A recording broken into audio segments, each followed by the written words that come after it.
Bueno, en nuestra búsqueda por una ontología del arte, expandimos con este texto de Mark Fisher, Realismo Capitalista,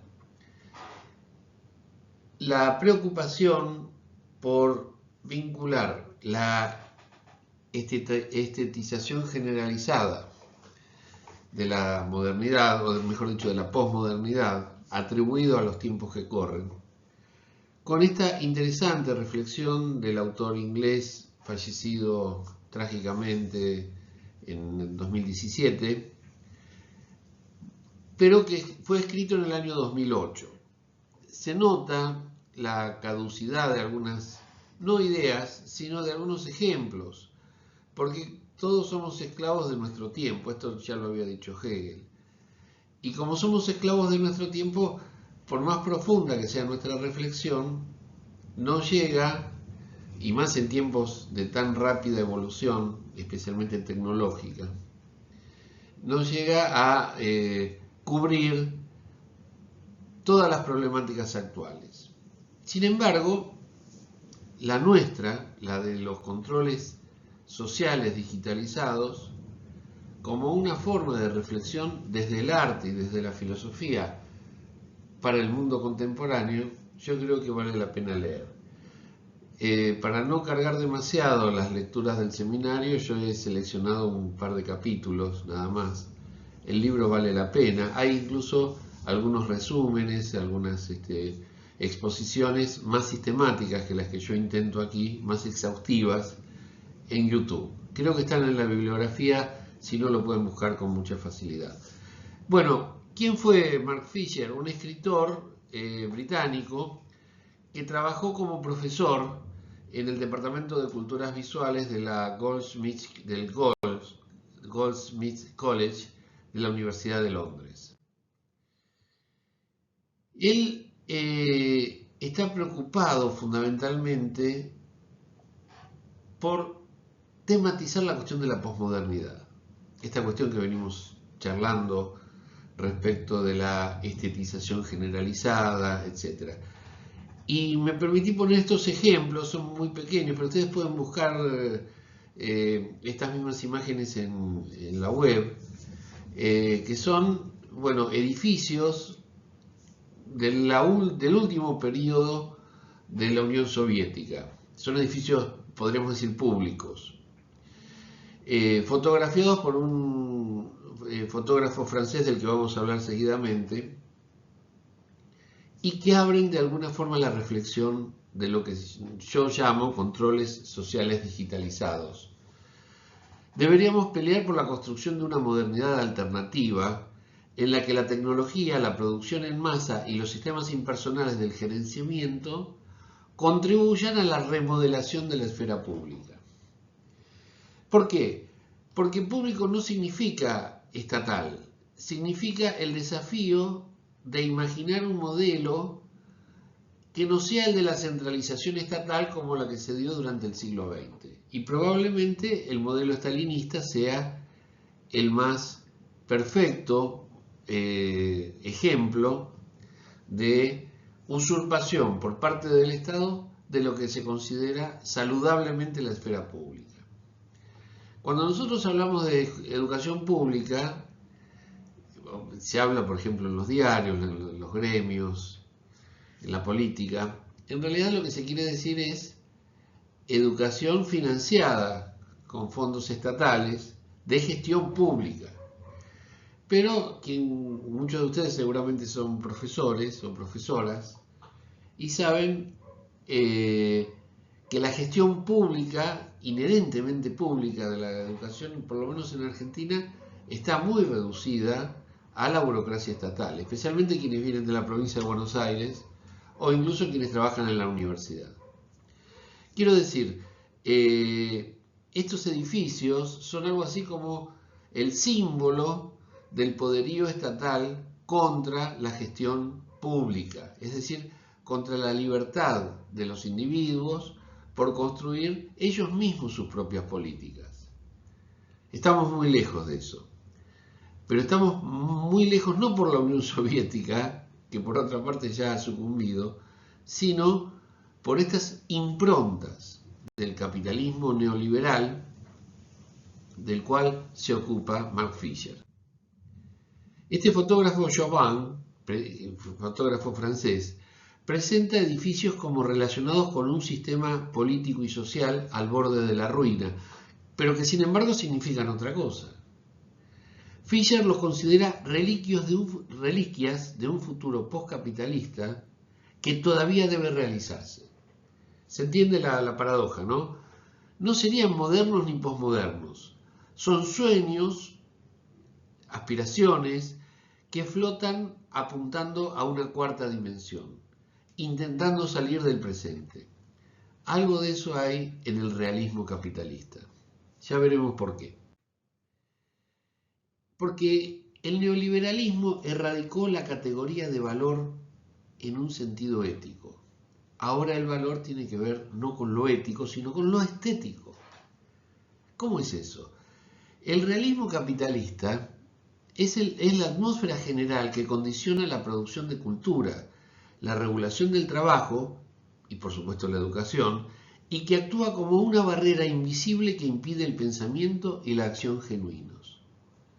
¿Por qué? Porque la crítica moral del capitalismo reforzaría el dominio del realismo capitalista.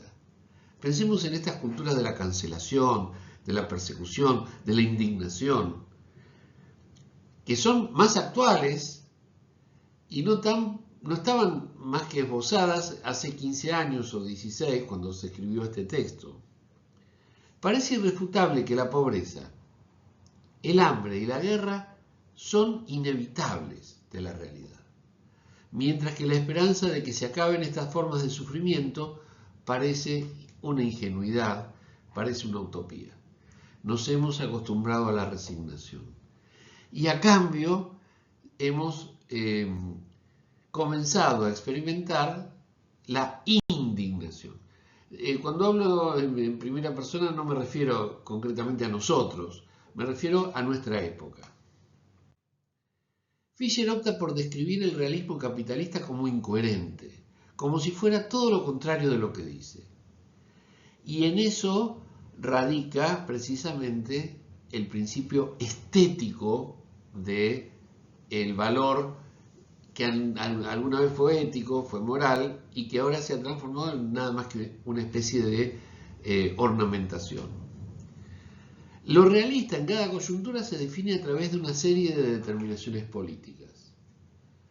Son precisamente los burócratas, el caso de Margaret Thatcher en Inglaterra fue emblemático, acá tenemos de sobra, personas que nos dicen no da la correlación de fuerzas, no se puede intentar esto, seamos realistas, no seamos chiquilines.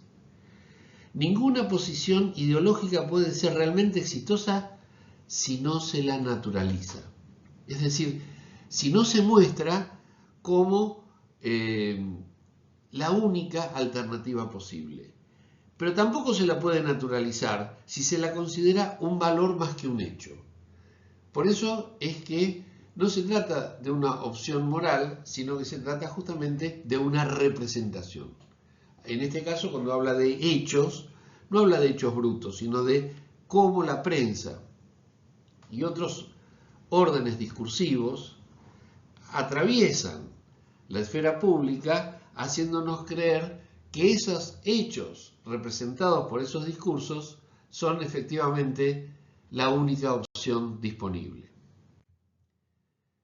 Nosotros vamos por una ontología del arte, pero lo que ocurre en el neoliberalismo, de la mano de este realismo capitalista, es una ontología de negocios.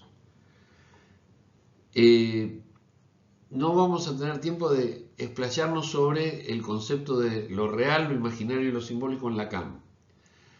Si necesitan alguna explicación ulterior, con mucho gusto me escriben y yo trataré de aportar más bibliografía sobre el asunto. No quiero tampoco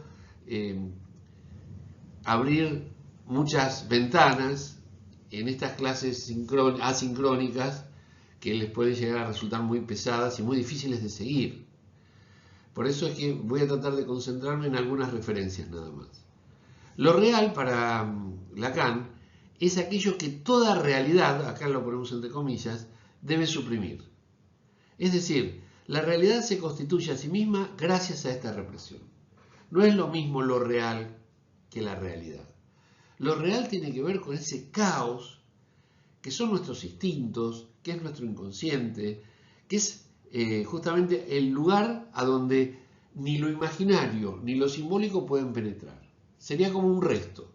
Lo simbólico testimonia la presencia de la autoridad. Lo imaginario, la presencia de aquello que se puede pensar.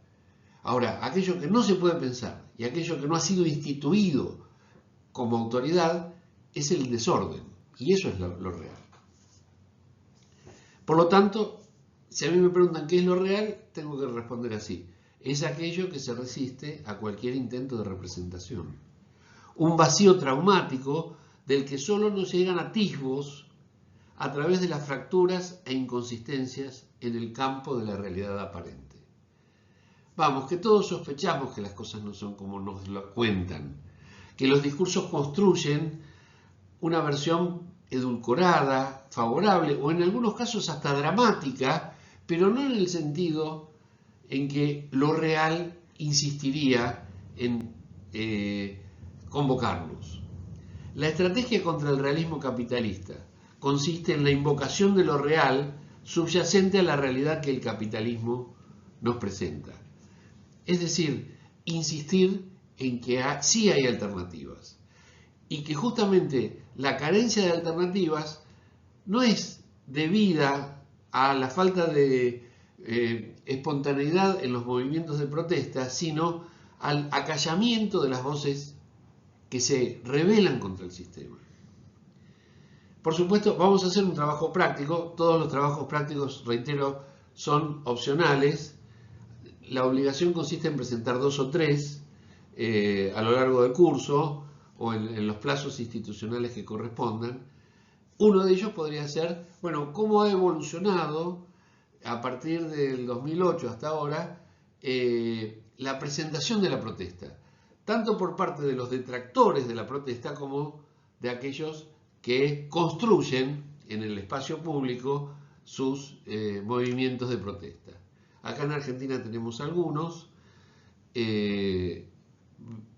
por supuesto no los conoce ni los reconoce el texto de Mark Fisher. Sí, vamos a hablar de uno muy interesante que ocurrió por aquellos años del 2008.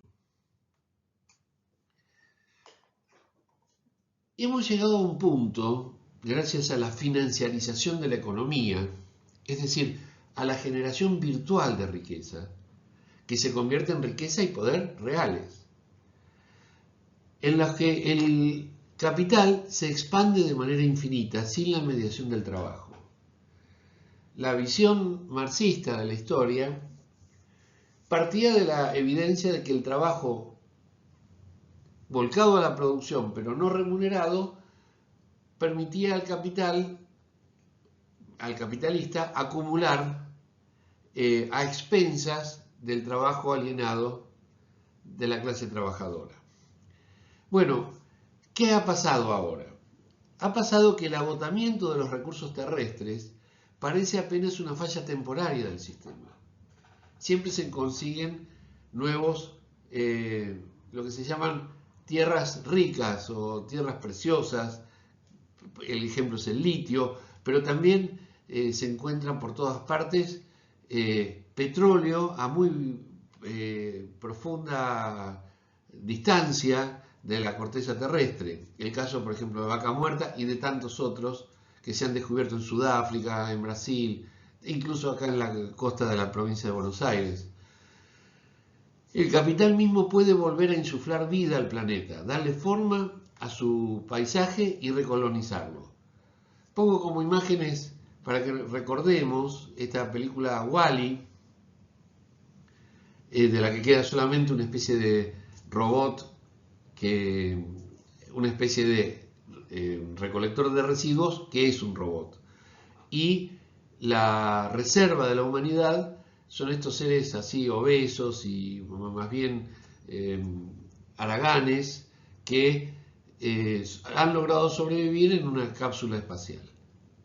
No nos olvidemos que esta película, de alguna manera distópica, prefigura lo que hoy es uno de los planes de los grandes multimillonarios prestigiosos del presente, colonizar Marte, por ejemplo. Vivimos en un contexto de críticas ecologistas. Y tenemos la Agenda 2030, tenemos por supuesto la denuncia sobre el calentamiento global. ¿Cuál es el significado de estas críticas? Que el capitalismo no es para nada el único sistema político-económico viable. Sin embargo, como diría Frederick Jameson, hoy es más fácil pensar en la hecatombe del fin del mundo que en un cambio de sistema del capitalismo hacia otro. Vamos, que es más fácil pensar en el infierno que en una sociedad sin capitalismo. No lo dice Jameson convencido por sus propias ideas, sino a la luz de lo que los discursos oficiales han logrado representar de nuestro presente. El capitalismo está poniendo en riesgo la existencia de un medio ambiente habitable para el ser humano. Capitalismo y ecodesastre. Esta es la necesidad de un mercado en expansión constante y su fetiche con el crecimiento implican que el capitalismo está enfrentado con cualquier noción de sustentabilidad ambiental. Y esa es la labor de los ecologistas. No tardan en salir estas críticas, que ya aparecen las contracríticas, es decir, el negacionismo. Todavía no se usaba esa palabra en el 2008, pero sí se usa ahora. Justamente como defensa de la importante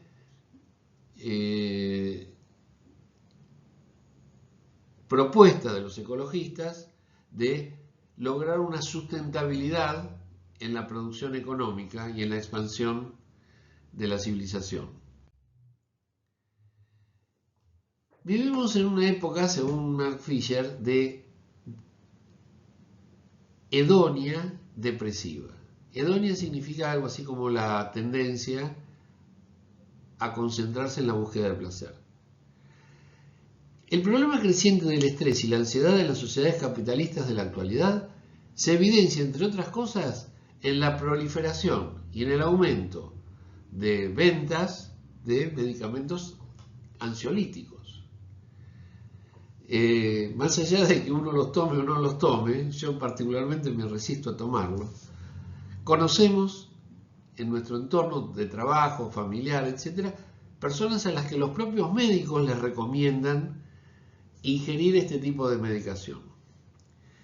Pero no lo pensemos en términos exclusivamente individuales.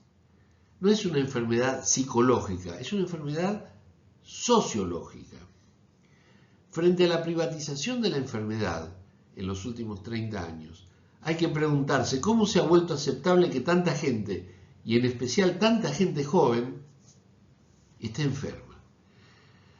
Enferma en el sentido de recurrir a este tipo de soportes psicotrópicos que regulan la ansiedad.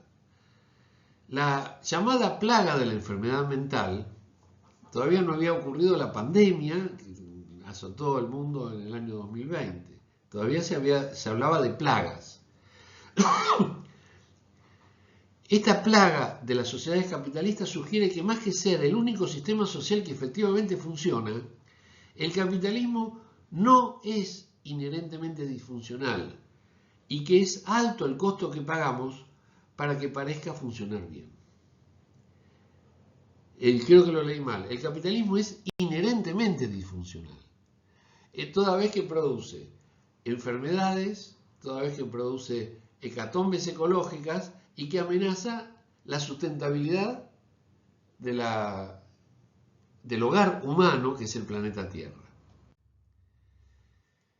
Bueno, desde siempre el discurso liberal, en estos días ustedes lo están escuchando de manera permanente, es enfrentar a la burocracia. Pero justamente el neoliberalismo, les recomiendo que lean un texto, no está en la bibliografía nuestra, El pueblo sin atributos, así se llama. La autora es Wendy Brown. El texto ya tiene unos años, pero no ha perdido actualidad. El pueblo sin atributos lo que señala es la inconsistencia del discurso neoliberal, teniendo en cuenta su realización, la aplicación de sus políticas, especialmente en los países que con más énfasis, con más algarabía, abrazaron los ideales neoliberales. Y una de las mejores demostraciones es el crecimiento de la burocracia. Crecimiento de la burocracia que se traduce, entre otras cosas, en los controles sociales digitalizados. Quiero decir, en la forma en que el dominio político e institucional se ejerce sobre la base de una aparente, podríamos decir, suavidad en el trato con los ciudadanos. El hecho es que estamos constantemente vigilados por controles digitalizados. Y esa vigilancia, ese control, no sería necesario si no hubiera un poder burocrático.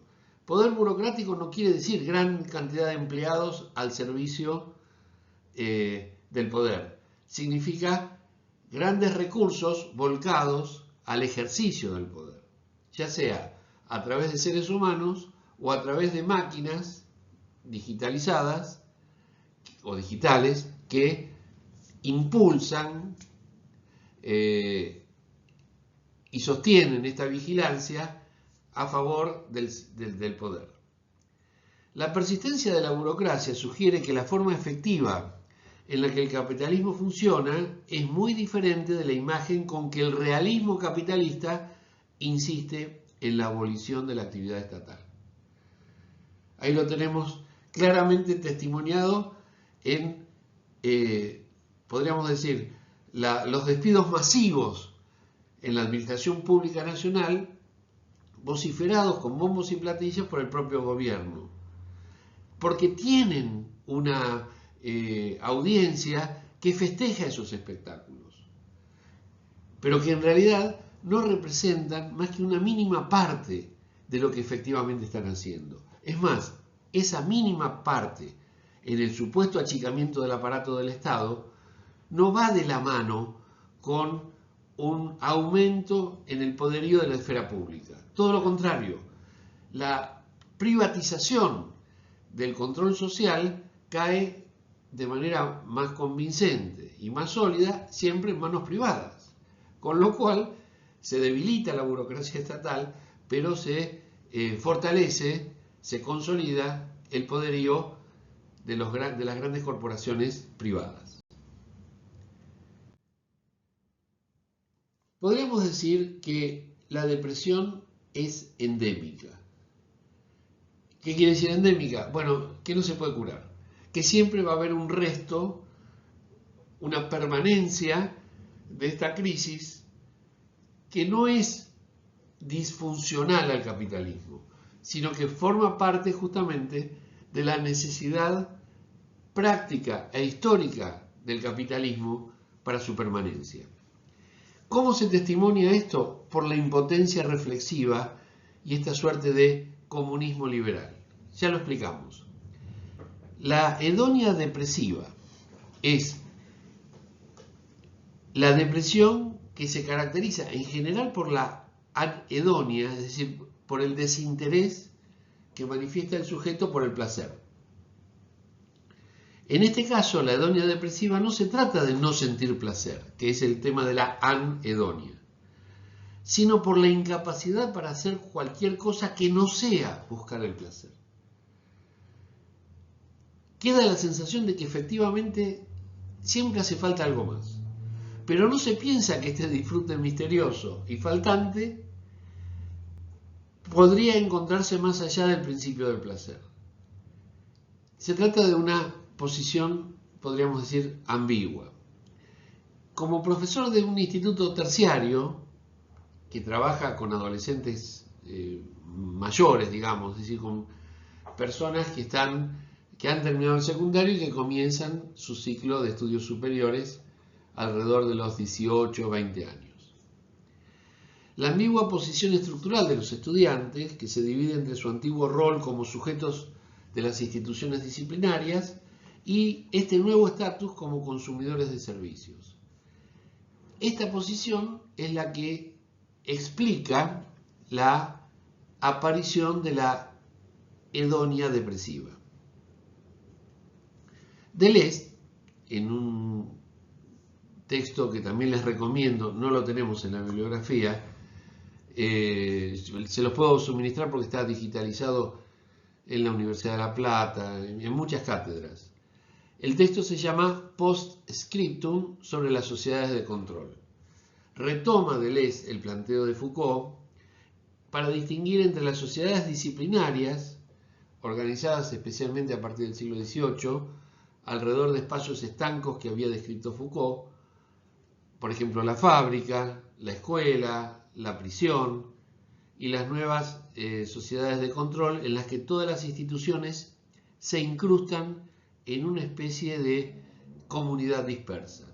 Veámoslo con más detenimiento, esto de las sociedades de control, porque este es uno de los temas centrales de nuestra búsqueda de la ontología del arte. ¿Qué pasa con el adicto al control? Primera pregunta. Es aquel que necesita fanáticamente controlar, pero que también es víctima él mismo del control, que lo domina y lo posee. Las sociedades de control han sido prefiguradas fundamentalmente por Kafka, pensemos en El Proceso o en El Castillo, y por Burroughs, del Beatnik. Por supuesto, Foucault recoge estas ideas y las convierte en su principal desarrollo ya en los años 60. ¿De qué se trata? De la postergación indefinida. Recuerden que en el Proceso hay la posibilidad de un juicio que nunca llega a fin. En la novela aparece el fin, pero la situación más agobiante no es el final de la novela, sino su desarrollo. En el caso del Castillo, otra novela de Kafka, el protagonista es un agrimensor contratado para un trabajo del cual nunca se enterará exactamente de qué se trata. La educación es un proceso de toda la vida. Ustedes mismos deben, yo no los conozco lamentablemente en forma personal, los datos que tengo son solamente sus nombres y sus correos electrónicos, pero me imagino que todos ustedes, por estar haciendo un posgrado, ya tienen una trayectoria escolar lo suficientemente aquilatada, de 12 años de escuela primaria y secundaria, y luego los estudios universitarios o superiores. Y sin embargo siguen ahí. La capacitación para el trabajo abarca toda la vida laboral. El trabajo sigue en casa. ¿Se trabaja desde la casa o se está como en casa en el lugar de trabajo? Esto ya lo decía en el 2008. Para nosotros esto ya no es una sorpresa. Bueno, yo mismo estoy en mi casa ahora. Y todo este seminario lo planteé, o se planteó, para que yo lo hiciera desde mi casa. La separación entre la casa y el trabajo era una separación que marcaba también el límite temporal. Más allá de que hoy es un día de semana y estamos en hora de trabajo, a lo mejor algunos de estos videos los estoy grabando un domingo o estoy preparando estuve preparando materiales de lectura para este seminario durante mis vacaciones. Es decir, estuve trabajando durante mis vacaciones, es decir, no tuve vacaciones.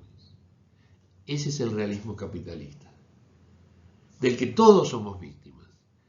Este ejercicio indefinido permite a la vigilancia externa que no sea tan necesaria. Por supuesto que están los controles digitales. En gran medida, la vigilancia externa la ejerce la vigilancia interna. El control solo puede funcionar si uno se hace cómplice, si se complica, si lo favorece, y se convierte entonces en su propio espía. Vamos a hablar ahora del estalinismo de mercado.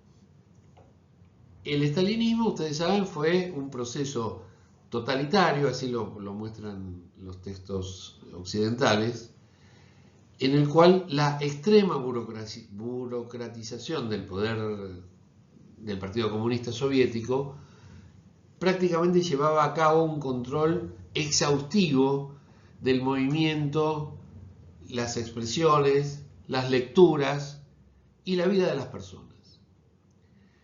El régimen de la disciplina se erosiona gracias a las tecnologías del control, con su sistema de consumo perpetuo y despliegue continuo.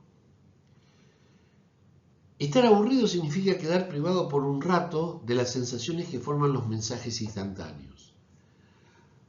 En esa época los mensajes instantáneos ni siquiera eran WhatsApp, era el SMS. Todavía no existía, o mejor dicho, no estaba disponible para el consumo doméstico el smartphone, que nos permite, entre otras cosas, seguir esta clase en el tren, en el subte, en el baño. Este video o esta clase que será luego procesada por YouTube. Hay como un parecido entre el YouTube y la comida rápida. Podemos consumirla a cualquier hora. Por eso es que aburrirse es carecer de la gratificación. Como tener sed y no poder adquirir lo que el mercado de consumo nos indica que tenemos que adquirir. No sé, agua mineral o Gatorade o lo que sea, o Coca-Cola. A algunos alumnos les gustaría, esto lo dice literalmente Fisher, les gustaría que Nietzsche fuera como una hamburguesa. No logran darse cuenta de que Nietzsche es precisamente indigestibilidad, dificultad, provocación. La hamburguesa ni siquiera tiene que ser masticada con algún esfuerzo. El modelo estético interesante de Lacan para comprender la fragmentación de la subjetividad y la aparición de la industria del entretenimiento. Con la destrucción de la cadena significante, es decir, con la desaparición del orden simbólico, o mejor dicho, con el derrumbe del orden simbólico, el esquizofrénico lacaniano queda reducido a la experiencia del puro significante material. Reconoce el valor del signo, pero no reconoce lo que el signo trae, lo que el significante evoca. Y entonces nos enfrentamos con una generación que se acunó en esa cultura rápida, ahistórica y antimemoria, acá dice antimnemónica, es decir, que no tiene memoria. Más que no tener memoria, no la ejercita. Una generación para la cual el tiempo siempre vino cortado en micro rodajas predigeridas. Por eso vivimos en la etapa de la poslexia, así lo llama él. Él tenía evidentemente una muy mala relación con sus alumnos. Los adolescentes tienen la capacidad de procesar los datos cargados de imágenes del capital sin ninguna necesidad de leer. Insisto, estas reflexiones corresponden a una época en la que no había TikTok. Por supuesto, tampoco estaba WhatsApp, etc. El simple reconocimiento de eslóganes es suficiente para navegar el plano informativo de la red, el celular y la TV, que todavía tenían su vigencia, el de la TV. La escritura nunca fue algo protegido por el capitalismo. De hecho, dice con justa razón Mark Fisher, el capitalismo es intrínsecamente iletrado. Es decir, el capitalismo es posléxico. No se trata de pensar y de expresar. Se trata, en este caso, simplemente de gratificar. El arte contemporáneo, no el arte contrario a estos movimientos, sino el arte más consumido, es el arte de la gratificación. En otro video le dedicaremos atención al texto La salvación de lo bello de Byung-Chul Han, donde entre otras cosas protesta o cuestiona esta reducción del arte a una fuente de gratificaciones superficiales e inmediatas. ¿Quieren ustedes algo más parecido al fast food, a la comida rápida, que esta forma de entender el arte, que ni siquiera, lo digo de nuevo, exige el esfuerzo de masticar? El lenguaje electrónico no funciona a través de la voz o la escritura, es decir, no funciona a través del lenguaje conceptual. Los datos se procesan perfectamente, aunque estas dos instancias, la voz y la escritura, estén ausentes. De ahí que tantos empresarios exitosos sean en efecto disléxicos. Esto no me consta, lo dice Mark Fisher. Aunque no sepamos si su eficacia posléxica es la consecuencia o la causa de su triunfo. Bueno, cuando yo leí este texto hace varios años, estaba Macri, que tenía enormes dificultades de expresión. Actualmente tenemos un presidente que no tiene esas dificultades, tiene otras, pero que de todas maneras ilustran esta necesidad de la desilustración, esta falta de individuos competentes, letrados, para los tiempos que corren.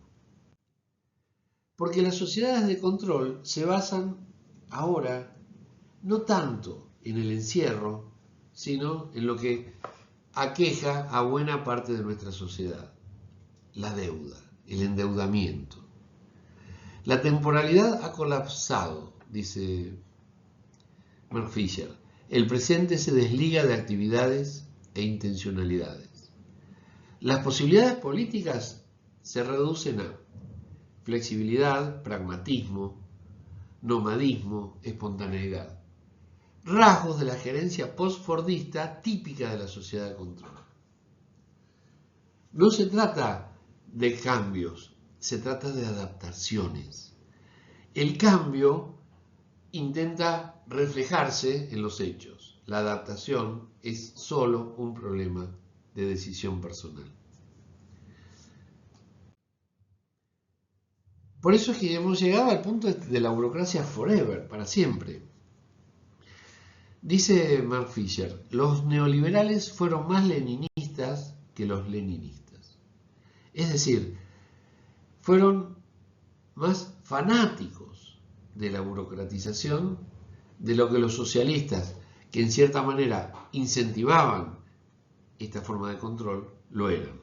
Supieron crear y diseminar think tanks, o sea, tanques de pensamiento, que formaran la vanguardia intelectual capaz de crear el clima ideológico en el que el realismo capitalista pudiera florecer.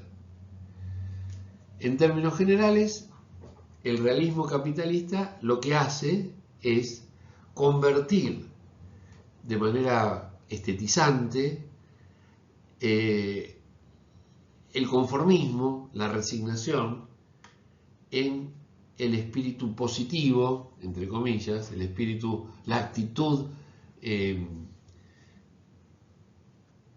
satisfactoria que encuentra en la realidad todos los principios necesarios para la realización individual.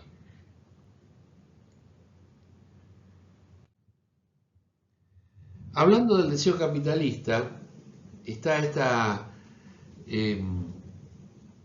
esta imagen en la Catedral de San Pablo, en Londres, donde sí pudieron acampar, hicieron un acampe en el año 2008.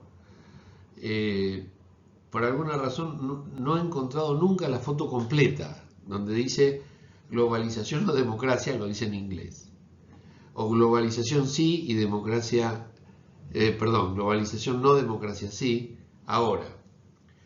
El capitalismo ha tratado de ejercer un derecho natural monopólico sobre el deseo.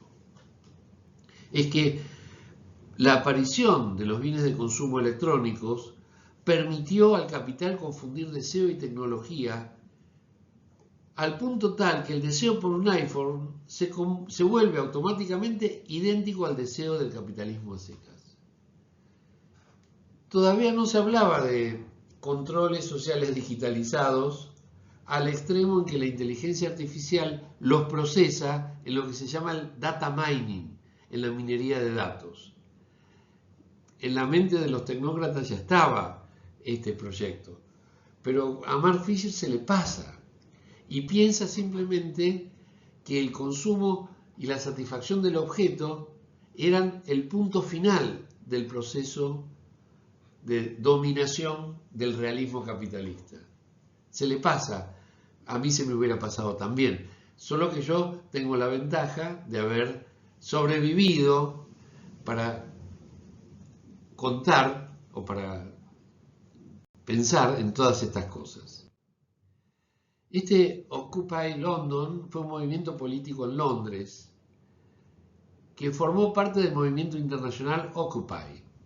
Algunos medios, se imaginarán qué medios internacionales, lo describieron como un movimiento anticapitalista, es decir, como un movimiento utópico o ingenuo o alocado.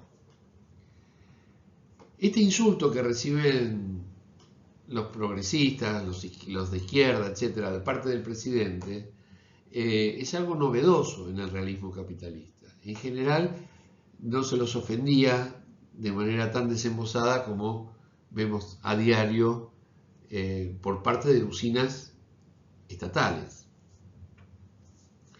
En realidad, los manifestantes se definieron como luchadores para la búsqueda de alternativas a un sistema injusto y antidemocrático.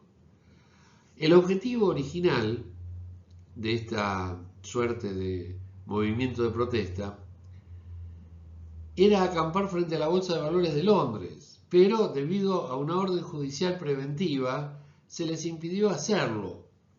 En cambio establecieron un campamento, como les decía hace un rato, cerca de la Catedral de San Pablo, inspirados por las protestas de Occupy Wall Street, que lo hicieron en Nueva York, pero los manifestantes también, los de Nueva York, también fueron desalojados.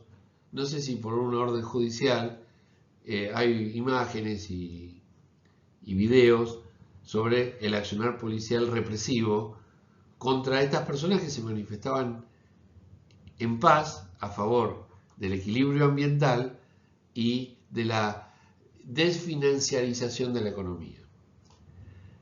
Como siempre pasa, las protestas se concentraron en la desigualdad económica y la influencia corporativa en el gobierno. Una de las principales voceras contrarios a Occupy London fue esta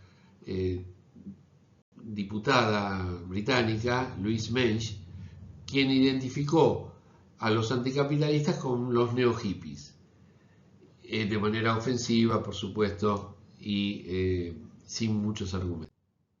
Tenemos una pequeña digresión que vale la pena a propósito de esta idea del deseo postcapitalista y el realismo capitalista.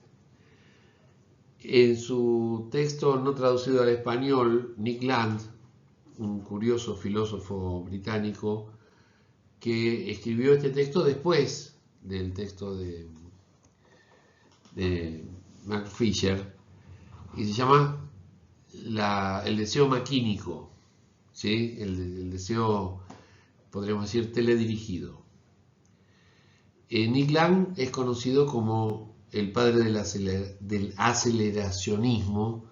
Sus posiciones políticas fueron variando de izquierda a centro y de centro a ultraderecha. No sé si actualmente sigue escribiendo, yo sé que se retiró y vive en alguna isla, no sé si de Oceanía, en fin. Pero estas ideas yo creo que valen la pena. Sostiene lo siguiente: el capital ha triunfado y muestra hasta qué punto esta victoria depende de la mecánica libidinal de la publicidad y las empresas de relaciones públicas, cuyas excrescencias semióticas parasitan lo que antiguamente fue el espacio público. De alguna forma, todas las ideas que vinimos desarrollando hasta aquí. la mecánica libidinal tiene que ver justamente con la fabricación o la orientación del deseo. Las empresas de relaciones públicas, no los partidos políticos, no los intelectuales orgánicos, sino aquellos que ocupan a través de los medios de comunicación, de las pantallas, ahora diríamos de las redes sociales, ocupan la fuente de control de los sueños, de las aspiraciones de las personas. Por eso es que todo lo que no pasa directamente por el mercado cae triturado por la axiomática del capital y queda estigmatizado como una obsolescencia. ¿De qué están hablando si lo más importante es el consumo, el viaje, el placer, la producción, etcétera? Una forma generalizada de publicidad negativa deslibidiniza, recuerden la desublimación estructural que comentábamos a propósito del texto de Marcuse. Todo lo que sea público, tradicional, piadoso, caritativo, autorizado, prestigioso, serio, en pos de la seducción suave de la mercancía. Hay una sensación, podríamos decir, producto de la manipulación, pero que ha llegado a ser muy generalizada. La mercancía a través, mejor dicho, la publicidad comercial nos presenta la mercadería como de una textura aterciopelada. Satisface, genera soluciones, gratifica. En cambio, todo lo que tenga que ver con lo virtuoso, con el esfuerzo, con la participación, con la comprensión de los otros, es considerado como papel de lija, no como terciopelo. Ese es el gran logro que ha tenido el realismo capitalista, en demostrar o en hacerle creer como algo demostrado e irrefutable a mucha gente que no vale la pena esforzarse por ningún cambio, que esto es lo único posible. Una vez más, que no hay alternativa.